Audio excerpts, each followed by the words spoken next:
Hey, good evening, everybody, and welcome to Hamden Action Now. We have a really special guest tonight to come and give us some education. And I wanted to just tell everybody I did give a last update a couple days ago on the budget, and we talked about, I did a recap of last week's budget meeting.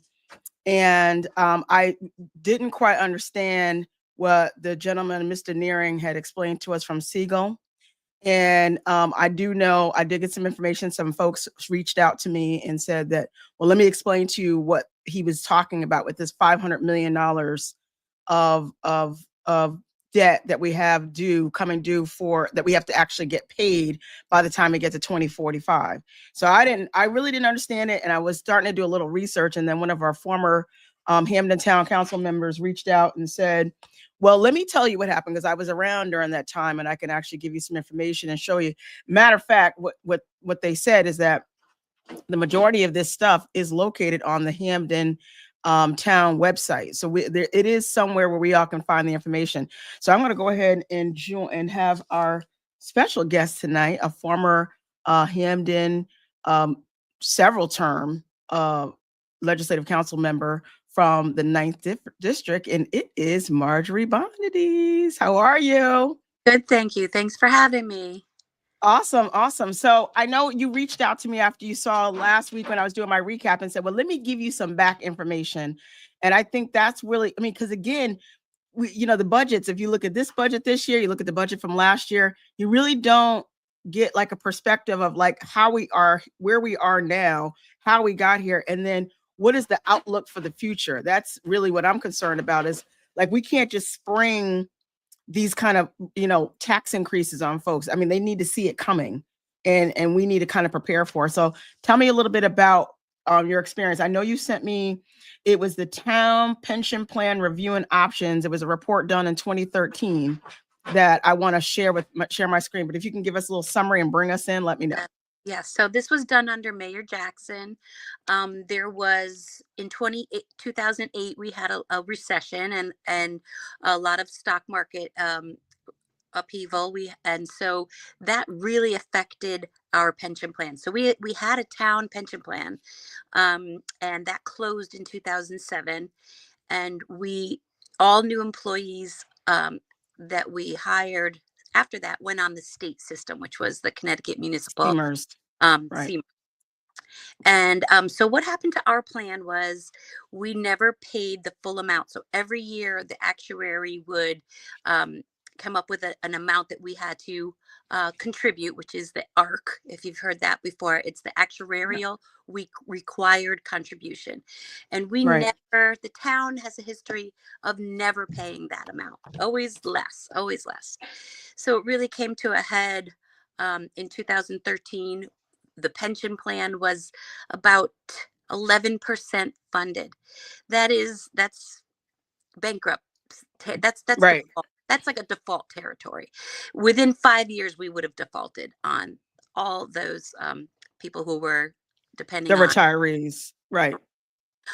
So we had to do something, and they thought we should borrow 125 million in pension obligation bonds, which is considered very risky, kind of a something to do, because if the stock market doesn't perform and the fund doesn't grow, we could stand to default, number one, and second, all that money that we borrowed, we would still be on the hook for. So the important thing is, when you said the budgets don't look back and they don't look forward, I think it's important to say this is when we did this. 2014, we borrowed 125 million to put into our retirement fund, with the thought of having more money in there so that when the stock market performed well, we would be making more money than if we did nothing, if we just left it as it was and tried to fund it ourselves. So this is all a game of catch up. So, and not Heinz ketchup. This is trying to not the good ketchup, the bad ketchup. Yeah. So, and when we put that money in, like I said, it was when we first looked at it, it was 11% funded. When we put that extra 125 million, it went up to about 39% funded. If you look at what it is today, what I saw for the 2022 audit, when I looked in there, it was about 36% funded. So we've lost ground since then. Of the market. Because of the market, because we didn't fully fund it when they told us to. We had three little gimmicks. We had a ramp up. There was a 5-year ramp up, and when that was over, we were Mm. supposed to start paying our full amount. And then when that time came, they asked for another little 3-year ramp up because we weren't quite ready to pay the full amount yet. So all these little gimmicks that have been happening over the years have set us back, have created this situation where we're paying, what is it now, 30 million in for pension?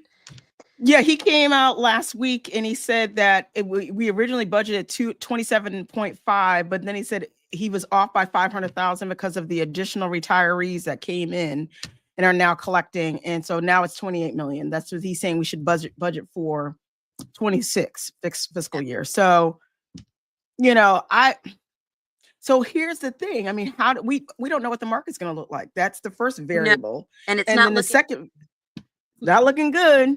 And then the second variable is that we don't know how many people are going to retire.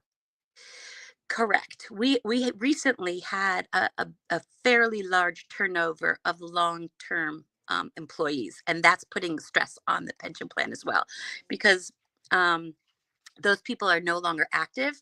They've severed their employment. They're not contributing anymore. So that puts more burden on the town to contribute and to pay out the pensions that our people are now collecting. So lots of stressors on that pension plan, and that is only Mhm. going to require more and more money from the taxes. So let me pull up the report while we're here. Let me just pull it up Sure. because I have it here. So here's the report. It was a presentation to the town council. You said Mayor Scott Jackson was the one to commission this report, which was really great. You know, if you read through, it has all the the cost methods, how they did the present value and the future value of the normal cost of what. So they did this whole calculation on what they thought we were going to need, when we're going to need it, and how much we're going to need. And so each year they come and give us an an actuarial outlook on what we think. And I when we had our call with him last week, I said, is there a way you could give us a projection? I'm sure you guys do that. You know, there's got to be Yeah. some sort of projection, because I would like to know what, in their opinion, as of what's the future value and the future the amount of deposit that we're going to have to make in, say, 2035 or 2030, Right. because this way we can plan. Because as you know, our budget in our town is in a in a really kind of strange place right now, because we have to keep raising the taxes because we have other debt, the regular capital debt, and then we have this debt, and these are like 60 million a year. I mean, that's like, we haven't paid the police department, we haven't paid the fire. This is 60 million, like right off the top. Correct. um and I'm just saying that we've got to probably have a better way, or find a way to just look at all of these moving parts. The future of this bond. So right now, we don't know. We're waiting for the audit for 2024. So we don't know what percent we are with the pensions. Correct. And it can change year over year. It can change if the stock market performs better. If we get 7% rate of return is what we planned into this, we baked into this pension obligation bond, is that we said, oh, if we get 7% per year, we'll be done paying this off by 2044 if we adhere to these payments and paying the full amount. So that was part of it. That was part of the plan. The other part of the plan was to recoup some money that was overpaid. That was something Mm, heard. If you When you read this plan, you can see that we gave retirees 3% every year for many years. And they pointed out that in the collective bargaining agreement, it was printed as up to 3%. So it was really supposed to take a look at the consumer price index and mm, figure what the COLA, the cost of living adjustment, would be based on the inflation rate, or cost of consumer goods. And right. but we didn't do that. We just gave 3% every year. So there was an effort to recuperate some of that money from our retirees. And I honestly don't know where that stands right now. Yeah. When I was involved from 2013 to 2021, we there was a lawsuit against the town from retirees claiming that it wasn't their fault that they received this money. That's the town's fault, and shame on them for not knowing. They overpaid it, right? Because they overpaid it based on, Correct. like you said, the COLA versus the CPI. Correct. And so now they're saying that they're asking for a refund back, and they're like, no. And so Yeah. they sued, and I'm sure they won. Yeah. I mean, that money's been spent. How are you going to get money back from, You 20? can't. I mean, wow. So Wow. So that, and then there was some talk. The other part of the plan was to freeze. Excuse, my dog is licking my face. The other part was to freeze the cola for several years to mhm. catch up on those payments as well. And again, the town never implemented any of that. So the only advice they took was to borrow the 125 million in pension obligation bonds. Just to borrow that money, it costs us $8 million a year, just Yeah. that transaction. So that's what you call debt service. That's on top of Yeah. that 8 million is on top of the 28 million that you're paying into the pension plan. There's a little bit of a forecast there's some graphs I think in there that show what the payments will be all the way out to 2044, although I think Yeah. now they're talking about 2049. Something I saw in the audit said 2049. So again, when you don't pay your bills, you don't pay what you owe, and you only pay It them in takes longer. those payments go out longer, so Yeah. the pain goes out longer. And but this has to be done. These are our obligations. The people are dependent Yeah. retirement, And pension. these are people who worked, and they Yeah, served the town, and they pay. and Yeah, we can't play with it. It can't you be played can't. with, and it's got Yeah, to be looked at. And I think that I would love to get an updated. I mean, I'm sure that's the cost, considerable amount of money for Siegel to come and give us an update, because this update is like 12 years old. correct. Yes, it is. It's old. They should be giving you, when they came and spoke to you, they should be giving you an update in terms of saying what percent it is now funded, what's the current Mhm. cash value versus what we owe. So the 500 million that's how much behind we are in what we versus what we should have in there. We should have 500 million more in that account currently in order to pay all our obligations. So you know having that large group of people, I think a lot in the police department left.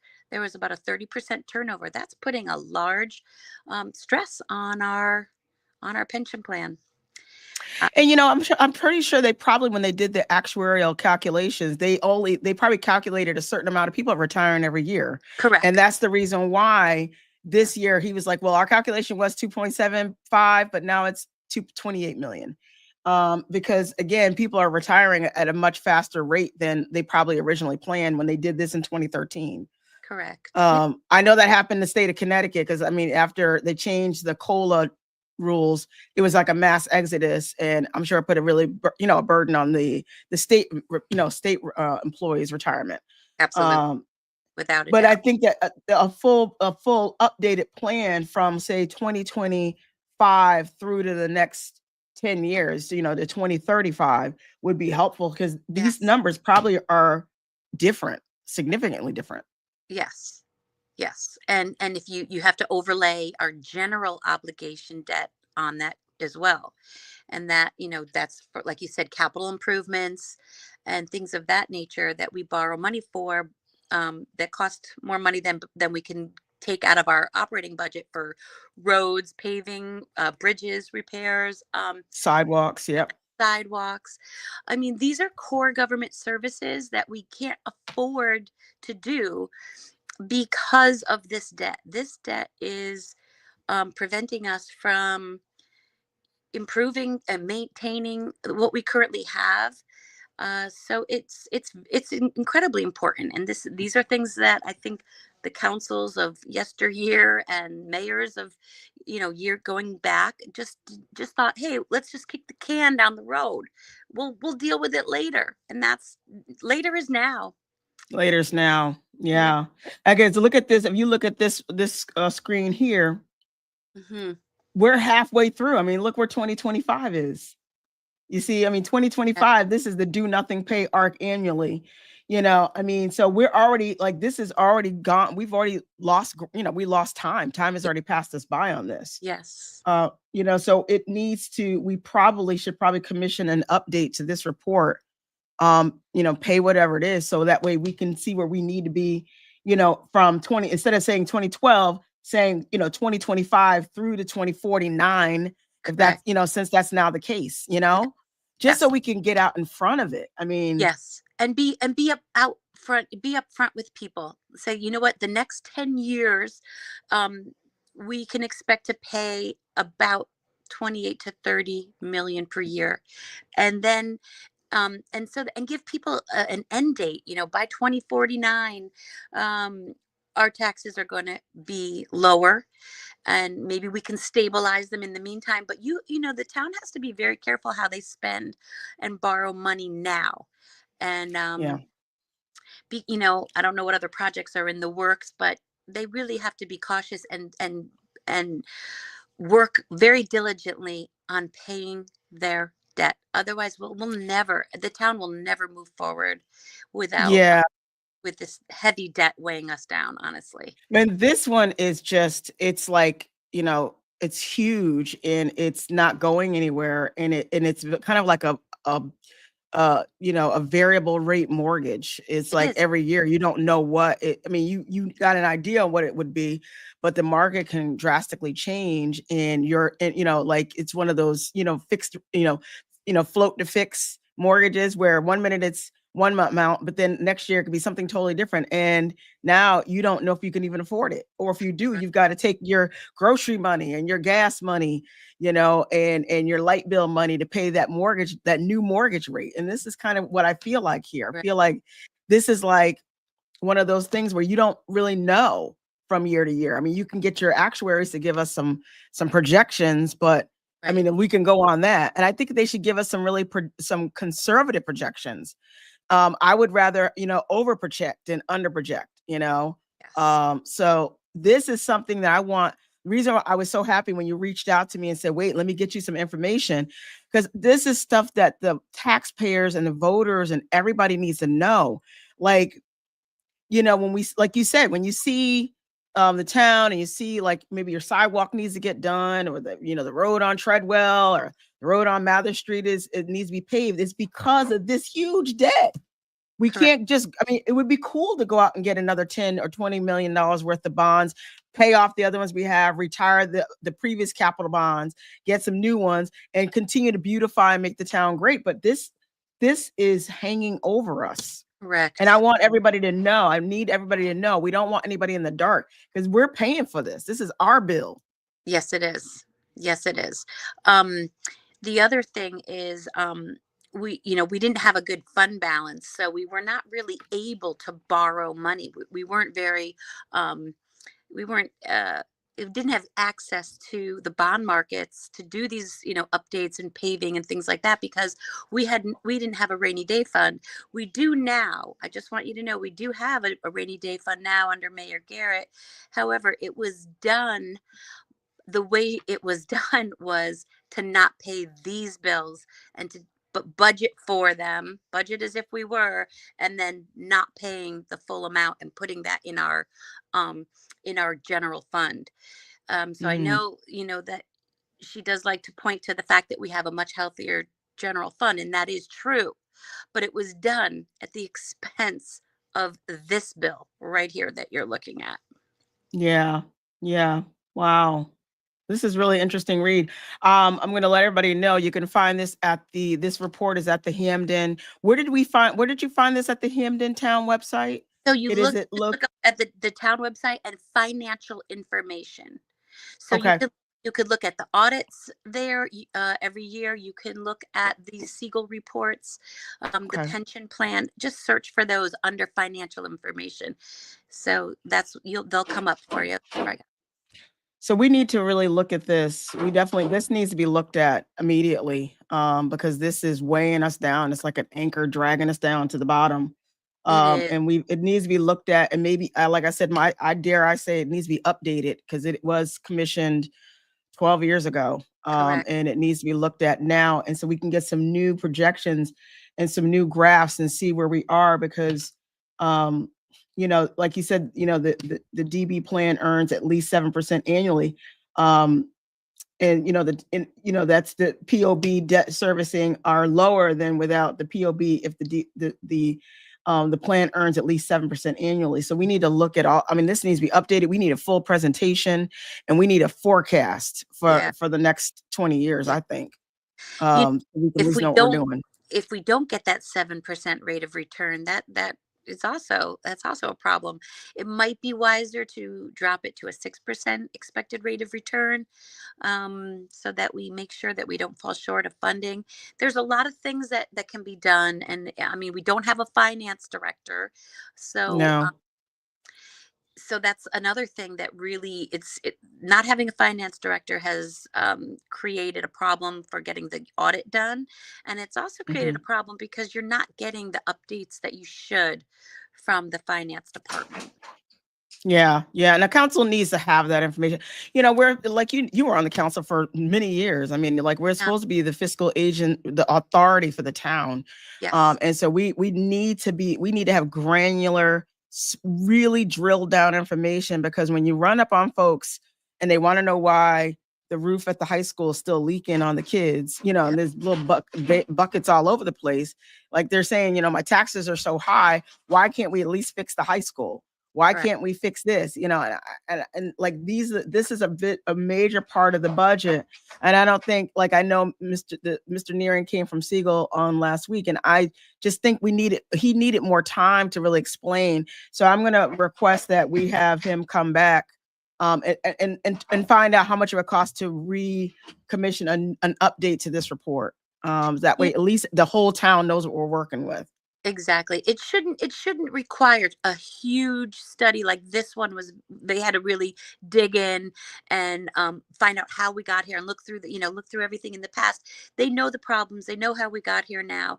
This would just be a kind of a statistical update. I don't think it would cost the town a lot of money to have a new graph formulated for what we owe now, what the estimation is now, how many people are collecting pensions versus how many people are still active and contributing to the pension plan. The other thing Right. I think the town needs to look at, council needs to look at, is how much Seamers is costing us. If you look at the mayor's budget, the Seamers payment has gotten enormous. Off the charts. Off Yep. the charts. Right. If we've got this pot of debt here, and now we're not able to pay what we owe in Seamers, really, what is going to happen? What's going to happen? Right. Because it's like you said, the Seamers, that when we went from the town's, self-funded pension to Seamers includes even the overtime in the pension benefit calculation. Is that Correct. correct? Yes, that is Okay. correct. That is correct. That's a lot different. We see how much overtime, the fire department, the police department, and various folks. Even the finance department. There's hundreds of thousands of dollars of overtime that now gets calculated into the pension calculation. Correct. So that's Yeah. that's what's on the horizon. So there's another kind of a big bubble on the horizon. So Yeah. Yeah. So I think people in general, my experience has been that people are just tired of hearing about the pension plan. They're pension weary. They're like, yeah, Yeah. I know that's been a problem for a long time, but it hasn't gone away, and we haven't really demonstrably Uh, attacked it enough so that it's improved, because it hasn't. The outlook has not improved. Well, that's why I'm so happy you reached out, because we need to have these really public conversations about it, and really educate everybody. And I'm going to put this on all of the pages, this report on all the pages, so everybody can have access to it. Because our town is filled with very intelligent people. Extremely. All they need is the information, and they will understand what we're trying to say. And I think that if we can just continue to give them all the information, explain to them where we are, and then talk about how we all put together a future on how we can deal with this. I think that they will appreciate that. So I really appreciate you, reaching out. I mean, we never had conversations before, and all of a sudden, like, your name popped up on my phone, and I was like, "Yay!" I'm glad somebody gave her my number, because I wasn't really understanding. And he went through it really quickly. It was just a part of the budget presentation, but this is so important. I Yeah, think it requires a full update and a full meeting on just this, so that the town could digest what we're dealing with. absolutely. Absolutely. And you know what? There are a fair amount of new residents in Hamden. There was, a lot of people moved out, myself included, in Hmm. 22. But a lot of newer folks have moved in. Post Hmm. COVID, people were trying to, leave the city and come out to Connecticut. So there is an education that needs to happen, because the people that did move here recently, moved to Hamden recently, need to understand as well, why our taxes are what they are, and Yeah. what that does to your home, how that affects the price of your home, the value of your home, and Hmm. how long it's going to take for us to really get make some headway on a debt. Yeah. Totally. Absolutely. Well, I am so grateful for you reaching out. I appreciate you. I might have you come back again once he gives us an update, if you're available. I'd love to. Um, and we just need to continue to educate the people of the town of Hamden on like these really granular things that really seem like they're complicated, but they make sense. I mean, if you Yeah, just paid a minimum payment on a credit card yeah, for 20 years, yeah. that balance will still be there, and the balance, that it never goes away. And And it's when just kind you of add similar. interest, yeah, when you add interest on top of that, um, late payments, interest only payments, you get yourself Right. deep into a hole, and that's where we are. So, Right. yes, be happy to come back if there's updates, um, and discuss it further, and also, the other thing we need to do, because it's important to help the taxpayer deal with this, is to really try to bring in more commercial businesses. I know we've Hmm. had a good amount of growth in the past couple of years as well. Things have Yeah. changed in town. I see that when I come in, um, and so that's we really need to be aggressive about getting in businesses to help the taxpayer, so it's not all the burden is not all on the taxpayer. And don't you think there's so many moving parts in Hamden? Like, it's not just the pension, it's not just the debt, it's not the, commercial. I mean, there's so many things. I mean, I feel like I want to get like a big thing of paper and just write down all the things that we need to have going to move us forward. Yep. And everybody kind of get a little sticky pad, and you just write down where you think you want, where do you think we should go on this, and just put it up there. And we all kind of just look at it and go, okay, this is the direction. And like, if we got, on this side of the paper, we have like, 500 little orange stickers. Well, this is the direction we probably want to go in, because we can get everybody all on board. I don't know. I just think that we need to include everybody in this. I know it's going to be hard to get all this information out, but I know. And folks need to. when I've spoken to people, they would say, I wouldn't mind my taxes going up if I knew it was going towards the debt. And I think a lot Yes. of people feel that way. They're like, okay, we acknowledge we have debt. We acknowledge that this is here. If our taxes went up, and they said we're going this like a laser focus, this is what we're going to spend this extra money on. We're going to get rid of this debt, and really you know spend that kind of money, not on projects or niceties, but really focus on getting rid of debt. I think people would understand it and be more, just um willing To ride it out. to write Yeah. it.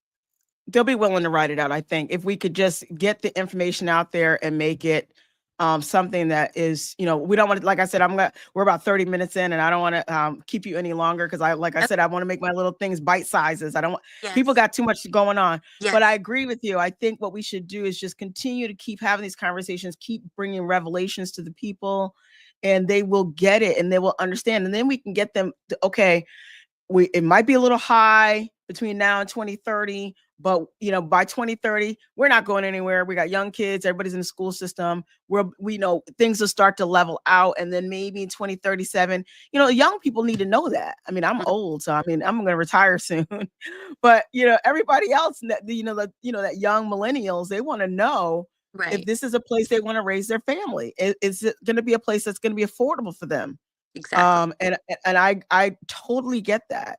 I totally get that. And we just have to educate everybody and make sure everybody is aware. And I feel like at some point I want to have that big in-person meeting where everybody comes and we put all of our issues on the table and we all kind of just talk and be in fellowship with each other. So thank you so much. This was You're really helpful welcome. and I really appreciate Absolutely. it. Absolutely. No problem. All right. Well, you have a great evening and have a Thank you. good evening and let's keep in touch. Okay. All right. Sounds great. Good night. Take care. Bye-bye.